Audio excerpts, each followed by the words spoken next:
입술을 묻다 피기맘.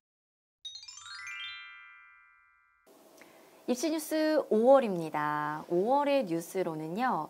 2024학년도 수도권대학의 첨단 보건학과 관련한 입학 정원이 늘었다는 소식을 전해드릴 텐데요. 관련해서 이혜영 소장님의 이야기 오늘도 자세하게 들어보겠습니다. 안녕하세요. 네, 안녕하세요. 뉴스 먼저 살펴보겠습니다.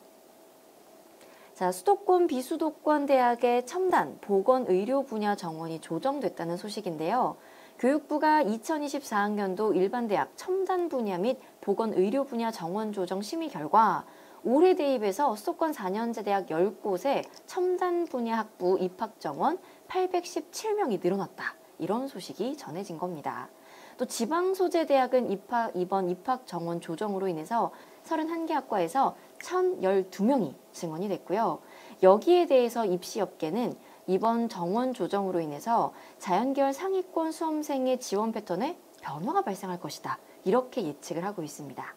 김병진 이투스 교육평가연구소장께서는 증가 인원은 일부 신설된 학과에도 있지만 기존 학과의 모집 정원이 증가하는 경우도 있기 때문에 실제 수시 모집부터 학생들의 지원 패턴이 전년도와는 다르게 나타날 수 있다.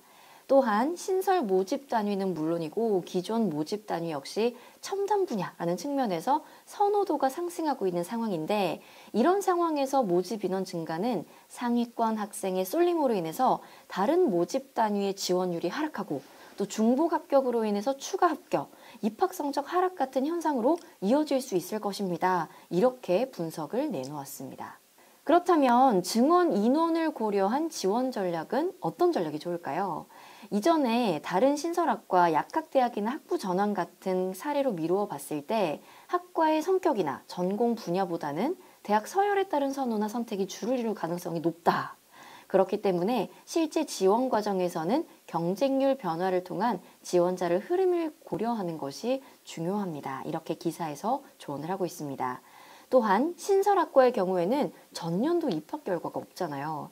그래서 학교 밖 그리고 학교 안에 유사학과의 입학 결과를 검토하는 것이 필요합니다. 또한 기존 학과의 증원인 경우에는 최근 2, 3년간의 입학 결과를 바탕으로 이 증원에 대응하는 전략을 구상해야 한다. 이렇게 조언을 하고 있습니다. 이게 되게 급하게 이루어지다 보니까 주로 이제 정원외가 많아요.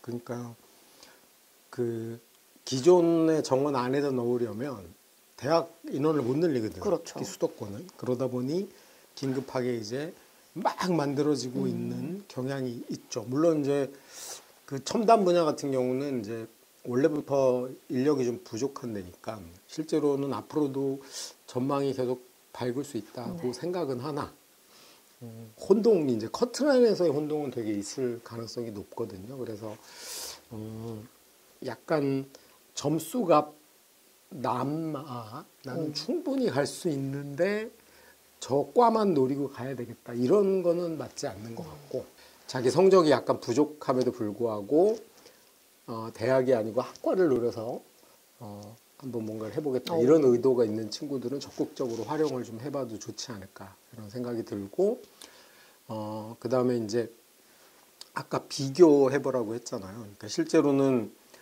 그 비슷한 과들이 좀 널려 있거든요. 전기공학, 전자공학이라든가, 뭐 기존의 소프트웨어라든가, 뭐 요즘은 뭐 AI 학과라고 하지만 그 옛날에 뭐 수학과이기도 하고 인공지능이라고 이름이 불리기도 해요. 그래서 그 비슷한 학과하고의 레벨을 좀 맞춰보면서 고려를 해볼 필요는 있을 것 같고, 그다음에 이제 성적이 좀 빠듯해서 전공 위주로 보고 가겠다는 친구들은 뭐 적극적으로 노려봐도 된다. 굉장히 첫 해라서 낮을 가능성이 높죠, 사실은. 왜냐하면 그런가요? 아니 인간이 기본적으로 자기 운명을 결정하는 건데 점수가 남는 친구들이 확인되지 않은데 낼 리는 없거든. 그러다 보니 상대적으로 그 아주 점수가 여유가 있는 친구들이 많이 몰릴 가능성은 되게 적은 거죠. 물론 이제 그 가장 대표적인 게 그거죠. 고려대학교가 사이버 국방이라고 하는 과를 만들었는데 지금은 뭐 완전히 인기가 엄청 하늘을 찌르는 걸로 알고 있는데요. 뭐 그런 떡상인데 처음에는 이게 뭔지 몰라가지고 애들이 사이버. 그래서 처음에는 굉장히 낮았어요. 오. 이제 차츰 올라가서 자리를 잡은 거지. 그게 뭐 군대 7년 복무해야지. 그리고 사이버 국방이 뭔지를 뭐야, 보안학과의 개념이란 걸 전혀 몰랐어요. 그 당시만 해도. 네. 이제는 뭐 워낙 유명해진 분야이기도 하고. 뭐 지금은 이제 뭐 안정적으로 자리 잡긴 했으나 그런 우여곡절을 겪을 가능성이 높다는 거죠. 그런 측면에서 잘 보고 판단할 필요가 있겠다.